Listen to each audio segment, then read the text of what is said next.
What's up, everybody? My name is Kolbe. You've probably seen me around here before and you probably wondered what I do, but I don't really know what I do either. I get paid for it though, so I'm okay with it. This week, Ansley couldn't find somebody to do your video, so y'all are stuck with me, and I'm going to be talking with y'all about virtues and vices. And so throughout your life, you're going to make a lot of choices. And as kids, your parents make a lot of choices for you, but you still make a lot of decisions on your own. Like you probably chose what to wear today, and if not, you probably chose where to sit, at least in the classroom. And the decisions that you make matter. They don't just affect you and the fact that they determine where you end up at the end of time when Jesus judges you, but they also affect other people and those around you. And so God tells us to, first of all, love God, and second of all, love our neighbor. So it's important that we're making decisions that showcase that show our love for God and that show our love for our neighbor. And so the decisions we make can be good or bad, and there's things called virtues, which are basically habitually choosing good things and choosing the good. And then there's vices, which are making bad choices. And so there are four cardinal virtues, or four virtues that are primary. All other virtues, all other good decisions are based on or stem from these four virtues. And the first of these is prudence. Prudence is when you're able to look in you're in a situation and you're able to look at all of the possible outcomes, and while looking at those outcomes you can see which ones are good, which ones are bad, and which is the best, which decision the Lord wants you to make. And so the more that you grow, these virtues are things that you work on and that you grow in. And so the more that you practice this virtue of prudence, the easier it'll get for you, and the better you will get at it. So it's something that you have to work at. So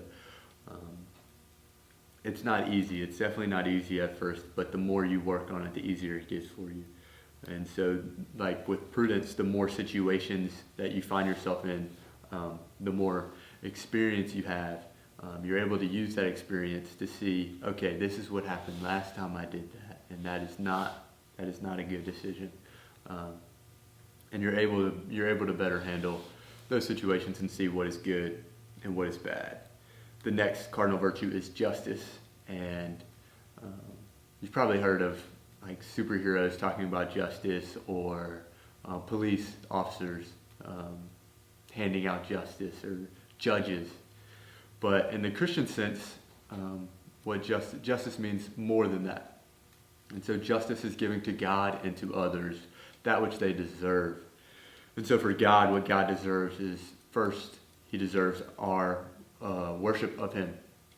And so you worship God by going to Mass. I'm sure you guys have heard of adoration by now. And so you worship God in adoration, in prayer, and in serving others. And so justice for other people would be giving to them what they deserve. And so when superheroes or police officers or judges give people what they deserve, a lot of times it can be without compassion and without recognizing the dignity of that person.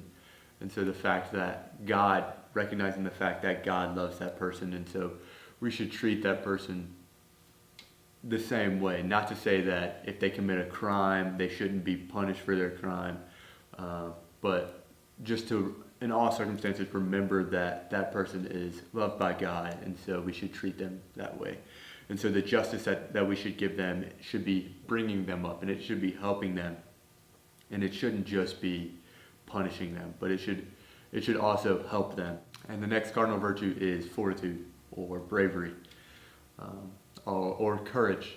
And fortitude is being able to make the difficult decision, being able to make the right decision even when it seems hard, even when you're afraid, or it's not necessarily just not being afraid at all, but it's recognizing that you are afraid and continuing to face that fear and make the right decision anyways. and doing the good even when it seems hard, even when you think that you might not be able to do it. And the last cardinal virtue is temperance.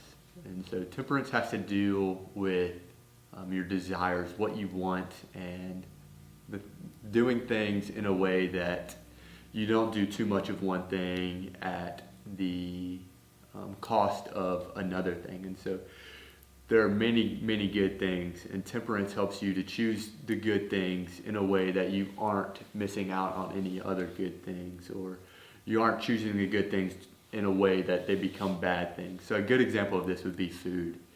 We all need food to survive, but too much food is bad for us, and too little food is bad of us. So temperance would be being able to tell that middle spot where we have just enough food, not too much, not too little. And so by using this free will that God has given us, the ability to make our own decisions and to make our choices, we choose, the more that we choose good, the more free we become.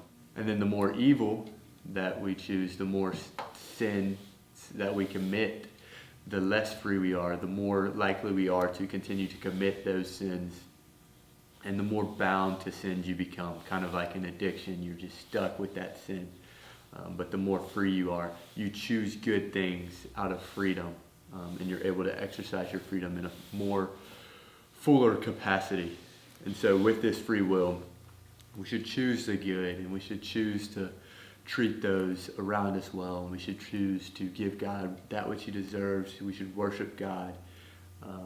And so I just kind of want you to think of a couple of different ways that you can treat your neighbor kindly, you can treat your friends better, you can treat those who you might not even be friends with, the people you don't think about, the people that you don't like. Just different ways which you can be nice to them and kind to them. And in those ways, you're also worshiping God through that. And so I hope you guys have a good week. Thanks for listening.